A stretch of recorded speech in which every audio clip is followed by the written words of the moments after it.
ꯑꯩꯈꯣꯏꯒꯤ ꯃꯅꯤꯄꯨꯔ ꯃꯅꯤꯄꯨꯔ ꯃꯅꯤꯄꯨꯔ ꯃꯅꯤꯄꯨꯔ ꯂꯩꯕꯥꯛꯅꯤ ꯑꯩꯈꯣꯏꯒꯤ ꯃꯅꯤꯄꯨꯔ ꯃꯅꯤꯄꯨꯔ ꯃꯅꯤꯄꯨꯔ ꯃꯅꯤꯄꯨꯔ ꯆꯤꯡꯂꯣꯟ ꯃꯥꯄꯜꯅ ꯀꯣꯏꯁꯤꯟꯕꯤ ꯂꯩꯃꯥꯌꯣꯟꯅꯤ ꯃꯥꯂꯦꯝꯒꯤ ꯆꯤꯡꯂꯣꯟ ꯃꯥꯄꯜꯅ ꯀꯣꯏꯁꯤꯟꯕꯤ ꯂꯩꯃꯥꯌꯣꯟꯅꯤ ꯃꯥꯂꯦꯝꯒꯤ ꯔꯤꯇꯨ ꯇꯔꯨꯛꯅ ꯊꯧꯒꯟꯕꯤ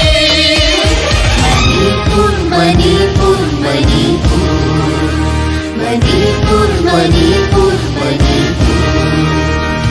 Oh, Lord, thang ching mon bre,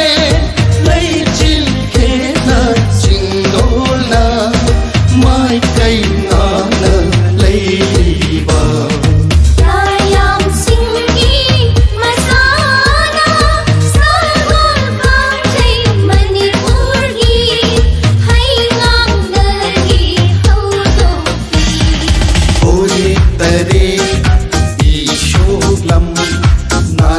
Mapal itaram paglota ipani paglota ipani tansanay malingi luwang salay pagloki pudang koy dari koy ki Impal Manipur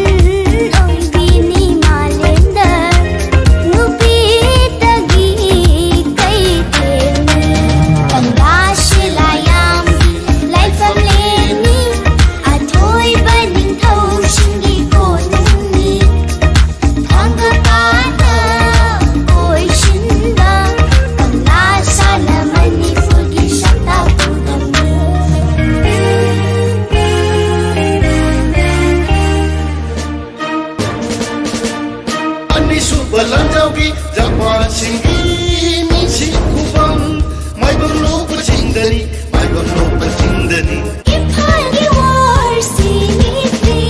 lani lagla kaya ge mamhamni dupi lani amashu yauraba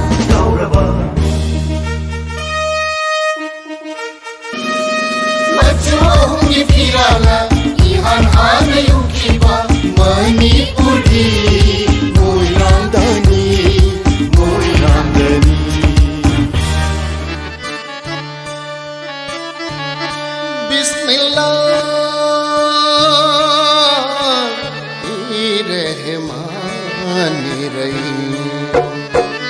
Angapag oiraba mapunang ginagumbu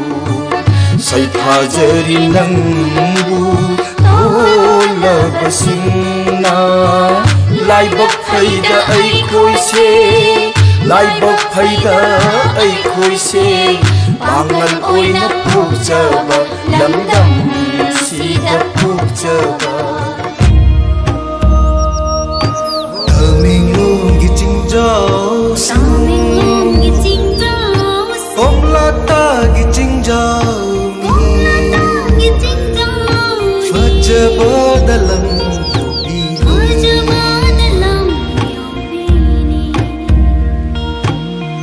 Bara ising chai Tharon kungi Rengangi fajaba Liptu na jelibi Agualang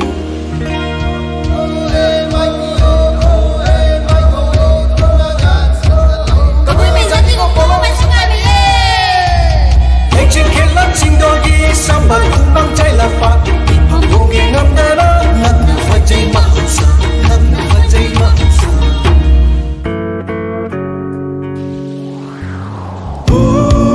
Krugi shiri jingzhao da Ho bana tana ho drabi Shiri li lini malem Lay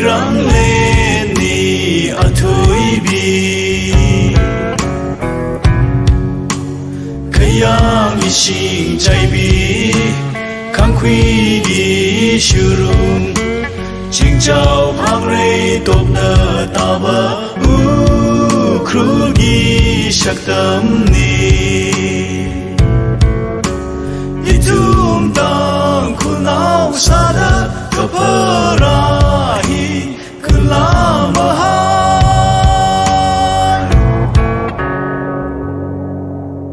irei pa izati ai hoi gi ching mi tam mi amadani khanu chu ching sangi sangbana na fajaraba ai hoi na mai ke ngak ni han tham yen british ki khong phong lên đàn lép tu na ching mi tam mi mai rong ya na khôi gi thawai ka khiba cao de ai khôi cao đi vang khai đi về cu ki nam ma i pen ka u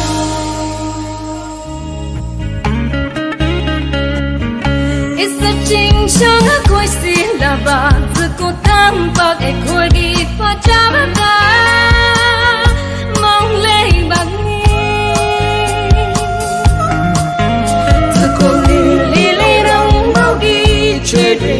Lerang na tam tana praja bini Mujhe rabang makhaku Ubakun di sarong tarang na bahugani ekweno Shiragabi Mawai chichiko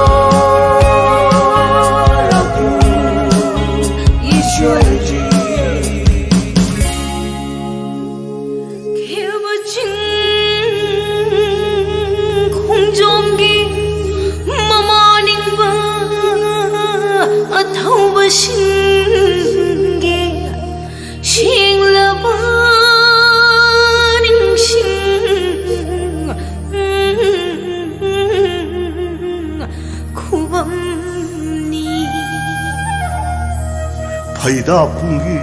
shahid mina thamoi lungda mitai shingi mutnai den chakri mairi dugi shaktam phaida pungi shahid mina phaida pungi shahid mina ki hom tagi lamdam ni mai cây ăn rô xe tôi bị sinh mai khu din đa mi phăng hông ghê ngâm ra bờ kỳ hồ ta ghi lâm đâm ni nông po mai cây ăn rô xe u đây ta ghi lâm đâm ni lấy khăn lấy thiên cho mai hè nào u đây ta ghi lâm đâm ni lấy khăn lấy thiên cho mai hè nào Shadi basi Manipur ki, shadi basi Manipur ki.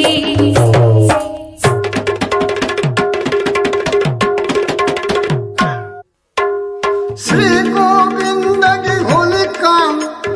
Krishna janma julum posta, Ki joy Govinda ki haiku hidongba, Kaina ki thaigum. Hãy subscribe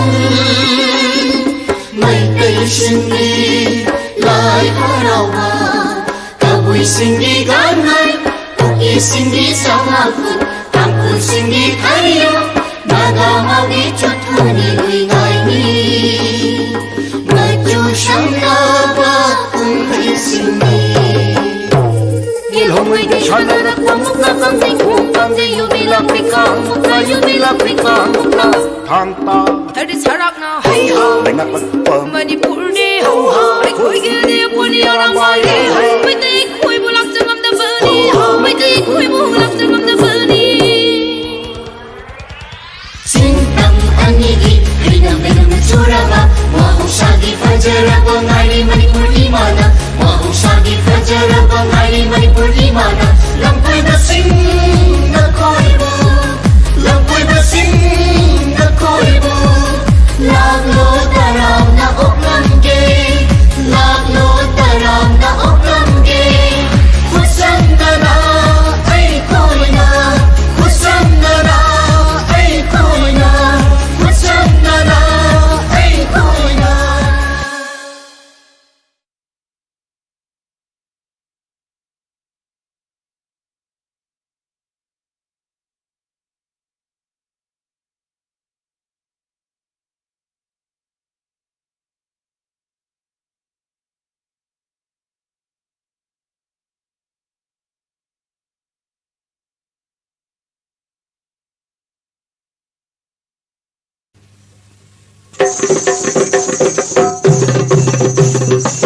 Ipu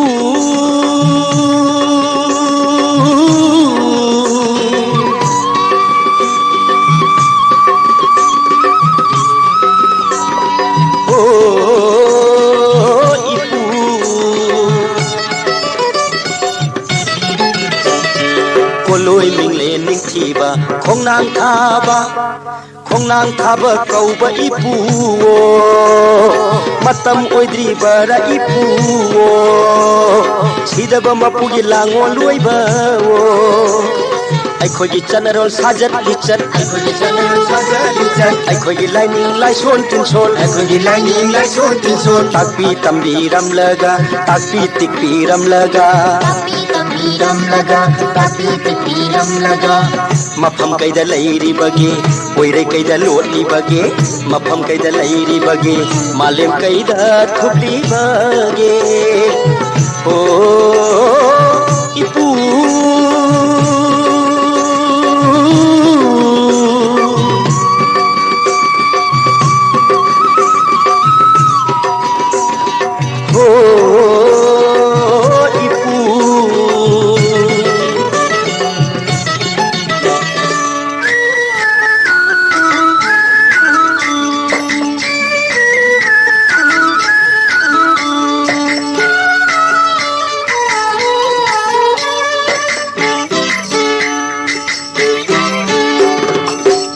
Lairel pakhambagi saktambu lauraduna jupu thaibi tibara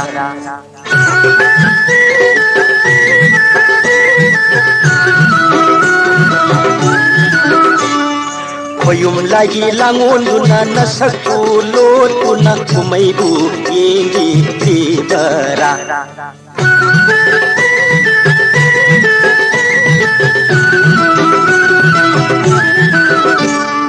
Namu taibang miyoy bagi mapokta pokuna matambu ngai bitibara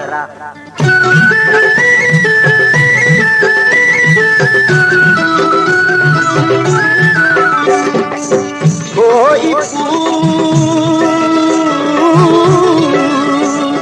Nagu kongdol hundi rakhigani Hajanari kanglai chasingna Aikogi general sajat lichat Aikogi general sajat lichat Aikogi lining laishon tinchon Aikogi lining general sajat lichat Aikogi general sajat lichat Aikogi lining laishon tinchon Aikogi lining laishon tinchon Takpi tikpiram laga Takpi tambiram laga Takpi tikpiram laga Takpi tambiram laga Mafam kaida lairi bagi Oirai kaida lotli bagi Mafam kaida lairi bagi Malem kaida thupli bagi Ipu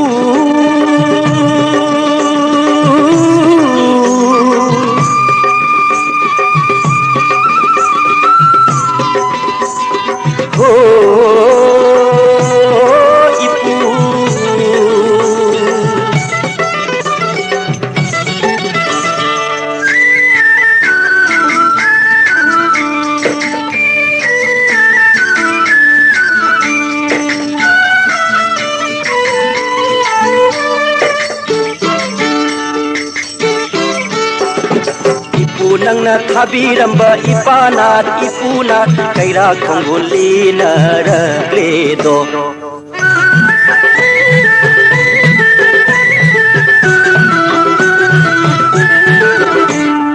Nasu taibang apang basing manglam chati mataugum khomlen mi ka thokhan biro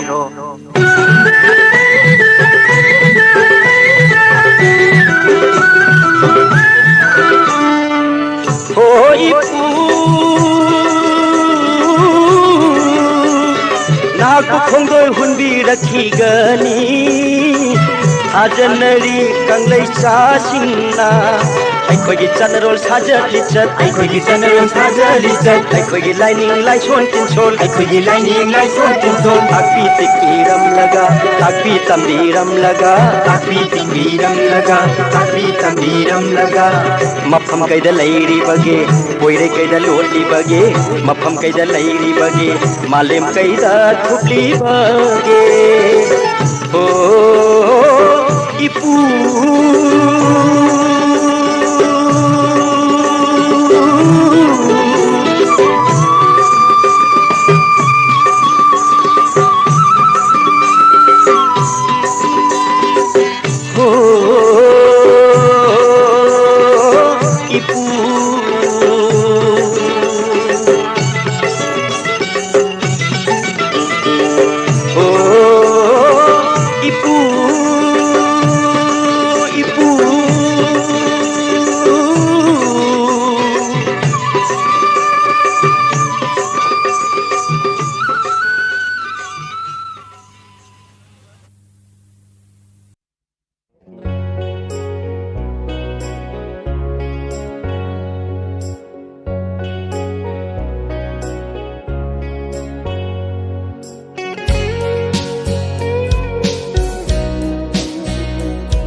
Sansangsida ibungona Sansangsida ibungona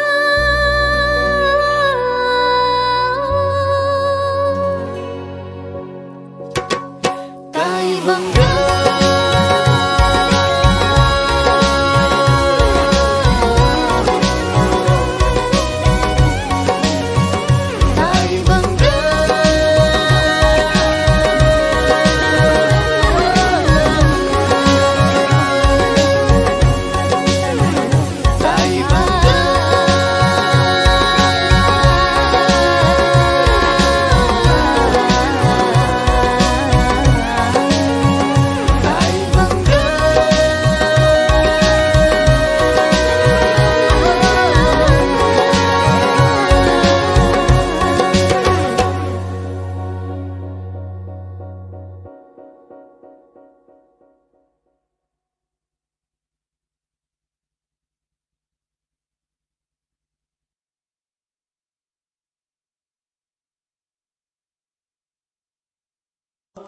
Mamal yamlaba miyoybagi punsi asi matam khara taibangda hingamlaga hingbagi matam loiraba sembirakpa mapugi naakta mughan batay aigi punsi gyaroiba matamda mari mata punnamak kan badi ngamlaroidaba amam angan khainaramdaida amukhan na uba phanglaroidaba maithongba yengduna mitlugi pirang sinthanaba ngaktani asumna Allah gi maikaida allaba bandabu Hau Nabi Syariat ki matung inna Allah ki maikaida thindokpa amadi kabar gi nanthokpa yararoi-daba mapugi sawal adugi niyam amasung mawong aduni saisakpa na Manipur Najam asida hongdokliba Nungsiba dunia thadugtuna Chat patare donong madi Nungsiba dunia thadugtuna Chat patare donong madi Sakrat ki matam aduda Chagai mayam pham laga Ai gita i tau yeng lagani Ai gita i tau yeng lagani Nungsiba dunia thadugtuna Azrail alaihi salam laga mawat ki maha utang hallani Azrail alaihi salam laga mawat ki maha utang hallani Arau ba dunia thaduglani Nungsiba khuding lai haurani Arau ba dunia thaduglani Nungsiba khuding lai haurani Apamba khuding kai narani Apamba khuding kai narani Nungsiba dunia thadugtuna Angauba fijol hongbiraga Atar ambar taibiraga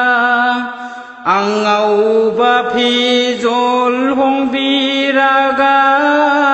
Atar ambar taibiraga Kairen thakta haplaga pubirani mayamna Aigi makam yaunaba Aigi makam yaunanaba Nungsiba ꯅꯨꯡꯁꯤꯕ ꯗꯨꯅꯤꯌꯥ ꯊꯥꯗꯣꯛꯇꯨꯅ ꯂꯦꯡꯕꯥꯟ ꯊꯥꯛꯇ ꯍꯥꯞꯂꯒ ꯄꯨꯛꯅꯤꯡꯗ ꯖꯤꯀꯔ ꯇꯧꯔꯗꯨꯅ ꯂꯦꯡꯕꯥꯟ ꯊꯥꯛꯇ ꯍꯥꯞꯂꯒ ꯄꯨꯛꯅꯤꯡꯗ ꯖꯤꯀꯔ ꯇꯧꯔꯗꯨꯅ ꯑꯁꯣꯡꯕ ꯕꯣꯟꯒꯤ ꯃꯥꯏꯀꯩꯗ ꯑꯔꯣꯏꯕ ꯕꯤꯗꯥꯏ ꯄꯤꯅꯅꯕ ꯄꯨꯕꯤꯔꯥꯅꯤ ꯃꯌꯥꯝꯅ ꯄꯨꯕꯤꯔꯥꯅꯤ ꯃꯌꯥꯝꯅ ꯅꯨꯡꯁꯤꯕ ꯗꯨꯅꯤꯌꯥ ꯊꯥꯗꯣꯛꯇꯨꯅ ꯑꯀꯤ ꯑꯈꯪꯅ ꯊꯜꯂꯕ ꯑꯃꯝꯕ ꯀꯕꯔꯒꯤ ꯃꯅꯨꯡꯗ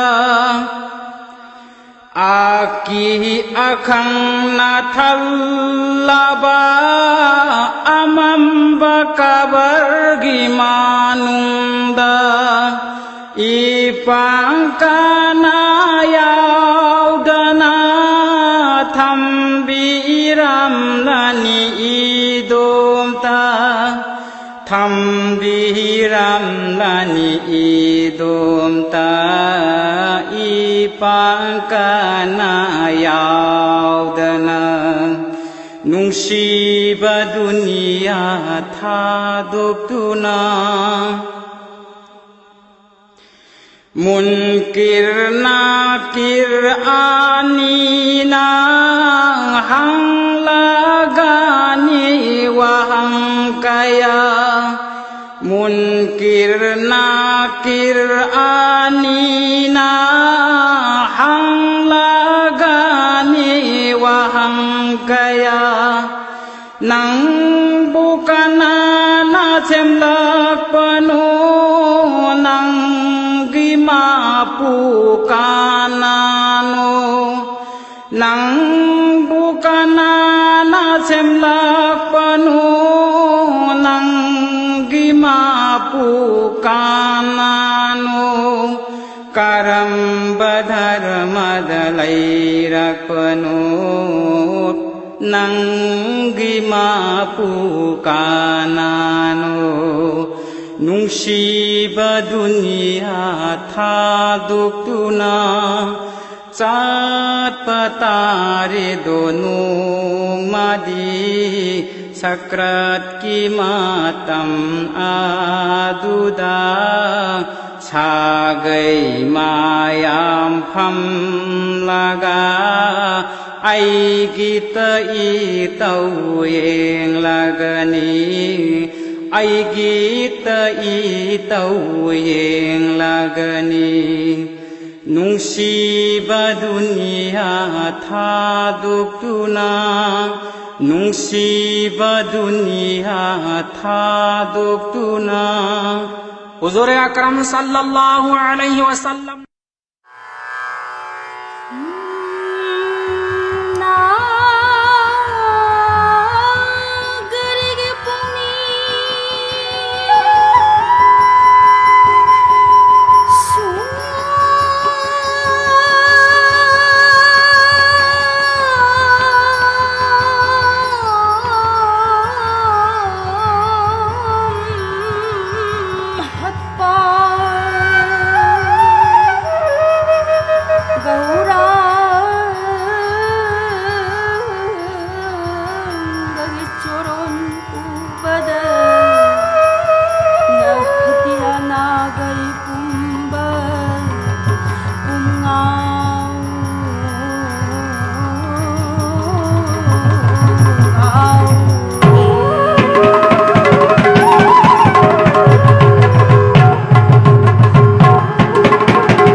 हौजिक ताबीख्रे थौरमगी अहानबदा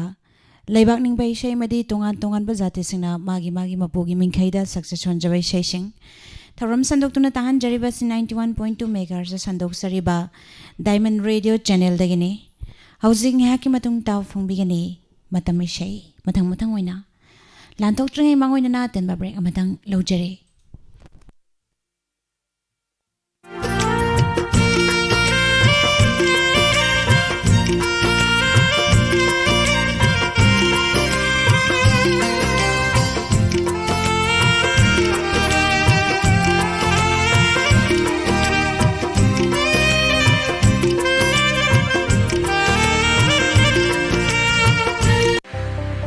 Hangdukchari, Mahisang, a unique tutorial center cum boys hostel, Thawal Ningobam, Utha. Admission Hangdukchari,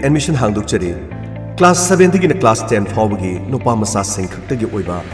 boarding Amadi, day boarding.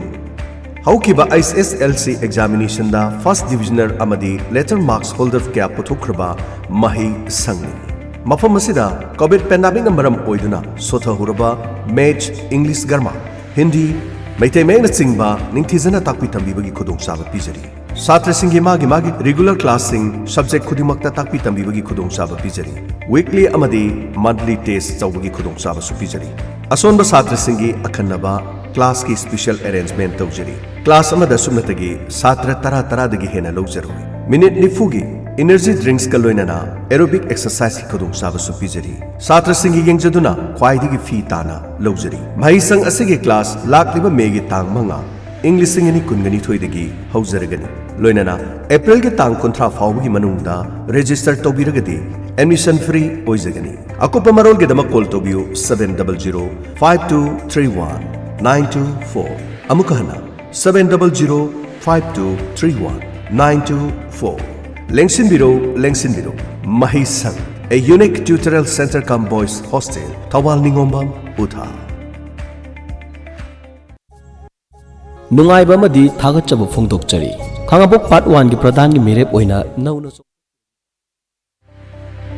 Lengsinbiraksi, Pratima Diagnostic Center, opposite LIC Paring, Kaching Bazaar. Mafam asida ultrasound, digital X-ray,